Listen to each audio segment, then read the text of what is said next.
Hi friends, இன்றைக்கி Sunday. இன்றைக்கி எங்கள் வீட்டில் என்ன சமைக்க போகிறோன்னு சொல்லிட்டு வாங்க பார்க்கலாம். இன்றைக்கி நாங்கள் சங்கரா மீன் தான் வாங்கியிருக்கோம். 1 கிலோ சங்கரா மீன் கொஞ்சம் வறுக்கிறதுக்கும் கொஞ்சம் குழம்பு வைக்கிறதுக்காக எடுத்திருக்கோம். குழம்புக்காக புளி ஊற வச்சுருக்கோம். இப்போ பாத்திரத்தை வச்சுட்டு குழம்புக்கு தேவையான அளவுக்கு எண்ணெய் ஊற்றிக்கலாம்.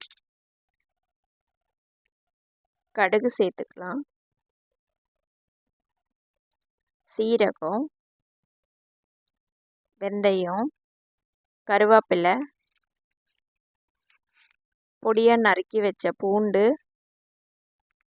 சேர்த்து நல்லா பூண்டு ப்ரௌனிஷாக வர வரைக்கும் வதக்கி எடுத்துக்கலாம்.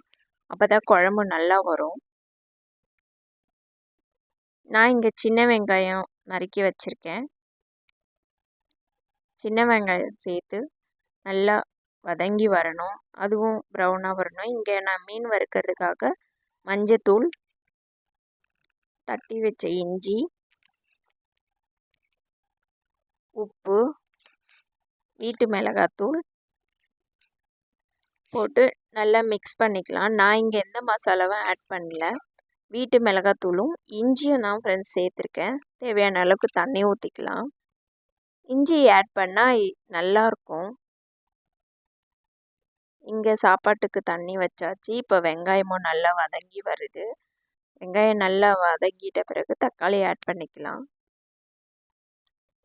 கொஞ்சம் உப்பு ஆட் பண்ணிக்கலாம். சீக்கிரம் வெங்காயம் தக்காளி வதங்கிடும். 4 பச்சை மிளகாய் ஆட் பண்ணியிருக்கேன். தட்டி வச்ச இஞ்சியும் ஆட் பண்ணிக்கிறேன். இங்கே சாப்பாட்டுக்கு ஒலை கொதிச்சிடுச்சு. அரிசி போட்டுக்கலாம்.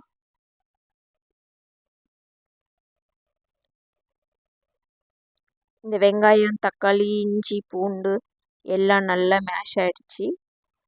மஞ்சத்தூள் ஆட் பண்ணிக்கலாம். மிளகுத்தூள், வீட்டு மிளகாத்தூள்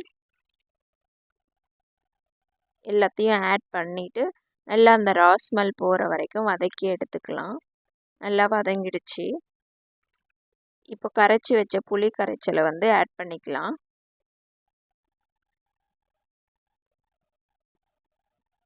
ஆட் பண்ணிவிட்டு தேவையான அளவுக்கு எவ்வளோ திக்னஸ் வேணுமோ அவ்வளோ தண்ணி ஆட் பண்ணிக்கலாம். சாப்பாடும் இப்போ நல்லா கொதித்து வந்துட்டுருக்கு. சாப்பாடு தேவையான அளவுக்கு வேக வச்சாச்சு. இப்போ வடித்து எடுத்துக்கலாம். ஃப்ரெண்ட்ஸ் பாருங்கள், மீன் குழம்பு சூப்பராக கொதித்து வருது.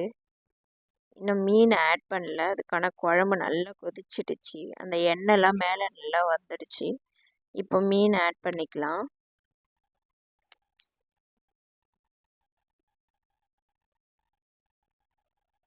மீன் எல்லாத்தையும் போட்டுட்டு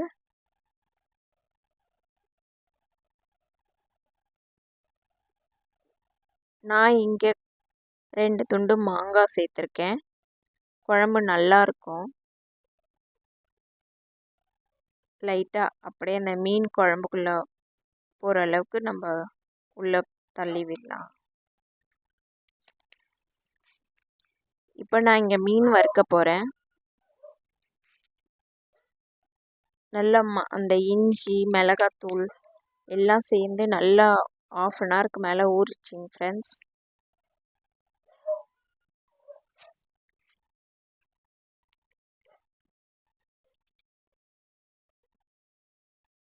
கருவேப்பிலை ஆட் பண்ணிக்கலாம்.